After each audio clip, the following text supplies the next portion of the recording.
కాలం అది పరిగెడుతున్నంతసేపు ఏమీ అర్థం కాదు, కానీ అదే ఒక జ్ఞాపకం, ఒక పరిష్కారం, ఒక ఔషధం.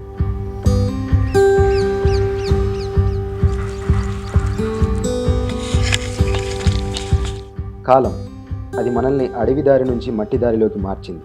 అక్కడి నుంచి నేటి తారు రోడ్డుపైకి తీసుకొచ్చింది. కొత్తొక వింత, పాతొక రోత అన్న చోటే ఓల్డ్ ఈజ్ గోల్డ్ అన్నారు. ఇలాంటి పరస్పర విరుద్ధమైన అంశాలు ప్రతి దాంట్లోనూ ఉంటాయి. వ్యవసాయం చేసి అలసిన జీవితాలు ఆటలతో సేదతీరాయి. అలాంటి పాత తరాన్ని, వారు ఆడిన ఆటల్ని తెలుసుకుందాం. మేము కోతి కొమ్మ ఆడేది, దోపుడు బుల్ల ఆడేది, తర్వాత జిల్లగోన ఆడేది, తర్వాత ఇది ఒంగుడు దూకుడు ఆడేది, తర్వాత ముక్కుడు గిచ్చులు ఆడేది. ఇక ఇట్లాంటి ఆటలన్నీ మేము పొద్దున్న దాకా ఆడేది. పొద్దున్న లేవగానే మేము పశువుల కాడికో బయటికి వెళ్ళినప్పుడు ఆ పనులు చూసుకుంటూ ఈ ఆటలు ఆడేది. సాయంత్రం మేము పనులు ముగించుకొని సాయంత్రం ఇంటికి వచ్చిన తర్వాత తాతోడి అని ఆడేది, దాగుడు మూతలని ఆడేది, తర్వాత ఇది కోలలు ఆడేది, తర్వాత ఇట్లాంటి ఆటలు కొన్ని ఆడేది. సాయంత్రం సన్నమా వెలుగున్నప్పుడు ఇట్లాంటి ఆటలు ఆడేది. జిల్లగోన ఆట, ఒంటికాలు, సిటపటాలు, ముక్క తవుడు, నడ్డి గుర్రం, పేదన బేరిక, రావు, పొల్లగా. ఇంకేం ఆట ఆడేటోళ్ళు? ఆలంకీలంక. అది ఎట్లా ఆడతారు? గుండం గీసి గుండంలో కొందరు ఉంటారు, దొంగ బయట ఉంటాడు. బయట ఉండి ఒక పాట పాడతారు. ఏం పాట అది? ఆలంకీలంకు, చంద్రబాలంకు, వాడిని గూర్చంత మంది 13 వాని కొట్ట, వీని కొట్ట, ఆని కొట్ట, వీని కొట్ట, సృజని కొట్టండి. మేము సాయంత్రం ఎన్నెల వెళ్తూరుకు 6-7 గంటల నుండి మొదలుపెట్టి రాత్రి 8-8:30, 9 దాకా ఆటలాడుకునే వాళ్ళం. ఆ తర్వాత పోయి అన్నం తిని పడుకునే వాళ్ళం. ఇక మాకు ఒళ్ళు మంచిగా ఆటలాడడం వల్ల శరీరం మంచిగా ఉండేది. అది గోళీలు వేసి సూటి కొట్టుడు, అది మళ్ళీ షూటర్కి సంబంధించిన లెక్క. మనం బాగా కరెక్ట్ చూసి దాన్నే కొడతాం. దానివల్ల మన కన్ను దృష్టి కూడా దాని మీద పడుతుంది. అది దానివల్ల ఆరోగ్యానికి కూడా మంచిగా ఉంటుంది. ఈ అసలు మళ్ళీ ఈ పిక్కలు కూడా మళ్ళీ చెప్పిన దాన్ని కొడతాం. షూట్ దానికి కూడా దానికి కూడా ఎక్సర్సైజ్ అవుతుంది. ఇప్పుడు ఒంగుడు దూకుడు అయితే అది ఒక్కొక్కటి జంప్ అనుకుంటా. ఇక ఒక్కొక్కసారి ఫీట్ అయితే 2 ఫీట్లు, 3 ఫీట్లు, 4 ఫీట్ల దాకా కూడా జంపు ఎగరటం వల్ల వాళ్ళకు కూడా ఆరోగ్యానికి ఇంకా బాగా ఉండేది. అప్పుడు మన శరీరం కూడా హెల్తీగా ఉండేది, మళ్ళీ గట్టిగా ఉండేది. మెదడు మీద ఎఫెక్ట్ పడకుండా శరీరం అంతా ఆటలాడడం వల్ల అలసిపోయి మంచిగా నిద్రపోయే వాళ్ళం. మళ్ళీ పొద్దున లేచి 4-5 గంటలకు లేచి మళ్ళా మా పనులకు మేము వెళ్ళేవాళ్ళం. ఇప్పుడు ఈ శారీరక శ్రమ అనేది లేకుండా పోయి కూర్చొని సెల్లుతో ఆడుతూ సెల్లుతో ఆడి ఎన్ని గంటలు ఆడతారో వాళ్ళకి తెలుస్తలేదు. దానివల్ల నిద్ర ఏ టైంకి పోవాలి, ఏ టైంకి భోజనం చేయాలి అనే పద్ధతి వాళ్ళకు తెలియకపోవడం వల్ల ఎవరు తండ్రులు సెల్లులు పట్టుకొని వాళ్ళ ఆటలు వాళ్ళు ఆడతారు, పిల్లలకు సెల్లు ఇస్తే పిల్లల ఆటలు వీళ్ళు ఆడతారు. ఈ టీవీలని ఇవన్నీ పెట్టుకొని అందరు ఆరోగ్యం ఖరాబ్ చేసుకొని ఇప్పుడు చాలా ఇబ్బందులు ఏర్పడుతున్నాయి. ప్రతి ఆటకి ఆరంభం ఇలా పంటలు వేయడంతోనే మొదలవుతుంది.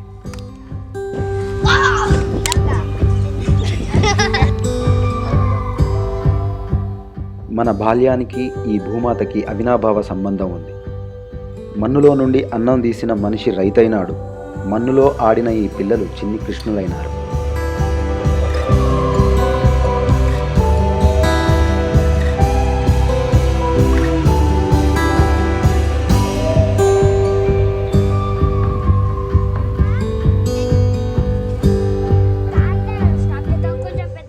పిల్లలు వారు ఇసుకలో ఆడినంతసేపు ప్రపంచాన్ని మర్చిపోతారు. అప్పుడు వారి చేతులు సైకత శిల్పాలు చెక్కే ఉలులవుతాయి.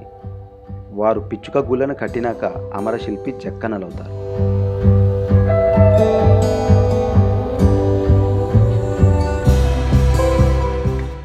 ప్రకృతి నుంచి పుట్టిన ప్రతి ఆటకి ఒక ప్రత్యేకత ఉంటుంది. ఇప్పుడున్న హై జంప్కి ఈ ఒంగుడు దూకుడు ఆటే మూలమని ఘంటాపదంగా చెప్పుకోవచ్చు.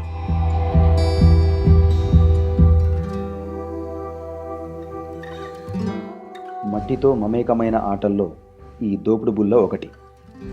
ఇసుక పుల్లను మట్టిలో దాచేయడం, దాన్ని తిరిగి వెతకడం చేస్తూ ఉంటే పిల్లలు ఒక పెద్ద గుప్త నిధిని వెతుకుతున్నట్లుగా ఊహించుకుంటూ ఆనందపడతారు.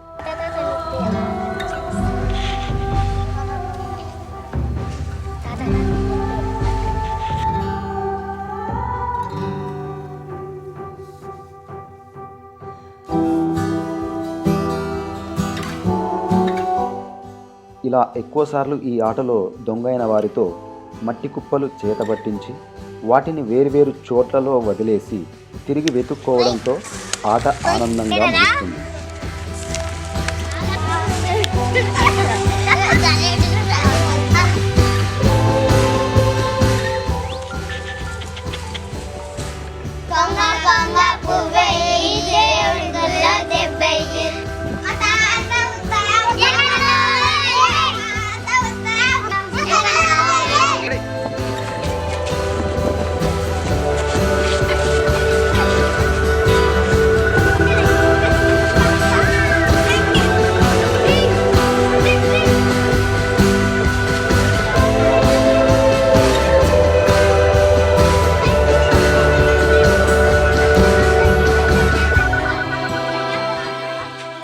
కాలానికి అనుగుణంగా మార్పు చెంది ప్లాస్టిక్ డబ్బాలతో కూడా వారికి కావాల్సిన ఆటలను సృష్టించుకున్నారు ఈ పిల్లలు.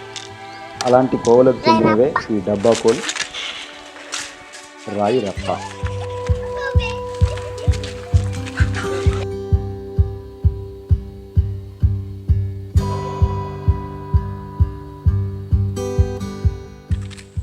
అచ్చన్లు, అచ్చనగిల్లలు అనబడే ఈ ఆటలో ప్రతి రాయిని ఒడిసి పట్టడంలో పిల్లలు నైపుణ్యాన్ని సంపాదించి వారి నిశిత దృష్టిని నిరూపించుకున్నారు.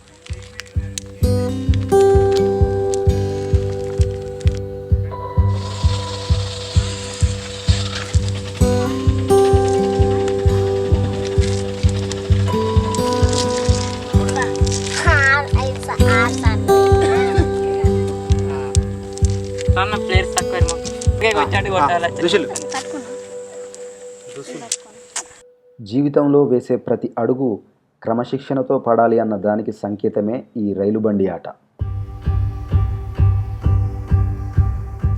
చలి వాటర్, చెట్టు కింద Peter, Peter Peter, Secunderabad Hyderabad, Deccan. నీటి గీతలతో ఆట స్థలాన్ని తయారు చేసుకొని 4 రాళ్లను తెలివిగా ఎత్తుకెళ్లడం ఈ ఉప్పుబేర అనే ఆట యొక్క ప్రత్యేకత. ఎక్కువసార్లు ఈ ఆటలో దొంగైన వారు ఇలా ఒంటికాలిపై కుంటుతూ ఆఖరిలో అందరికీ సలాం చేయాలి.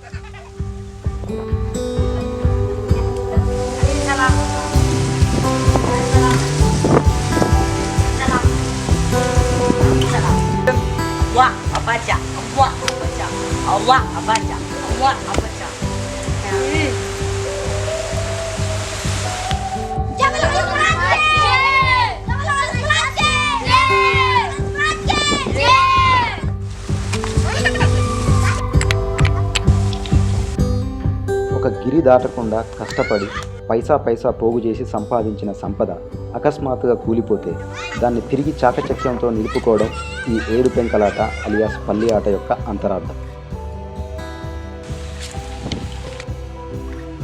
జీవితంలో ఎదురు దెబ్బ తీసే వాళ్ళకంటే వెనక దెబ్బ తీసే వాళ్ళే ఎక్కువ ఉంటారని, దాన్ని నేర్పుతో ఎదుర్కోవాలనేదే ఈ వెనక దెబ్బలాట చెప్తుంది. వీరి వీరి గుమ్మడి పండు వీరి పేరేమిటి? వీరి వీరి గుమ్మడి పండు వీరి పేరేమిటి?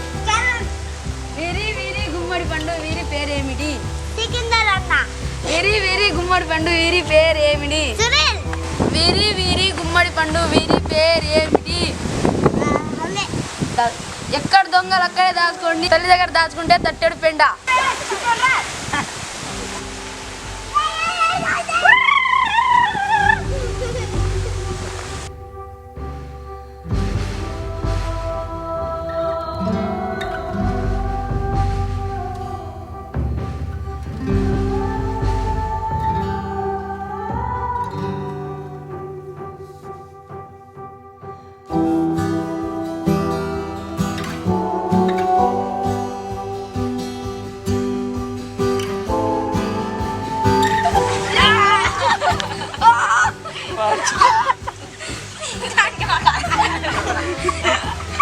దాగుడు మూత దండాకో పిల్లి వచ్చే ఎలక భద్రం ఎక్కడ దొంగలక్కడనే గాప్ చూప్ సాంబార్ బుటి.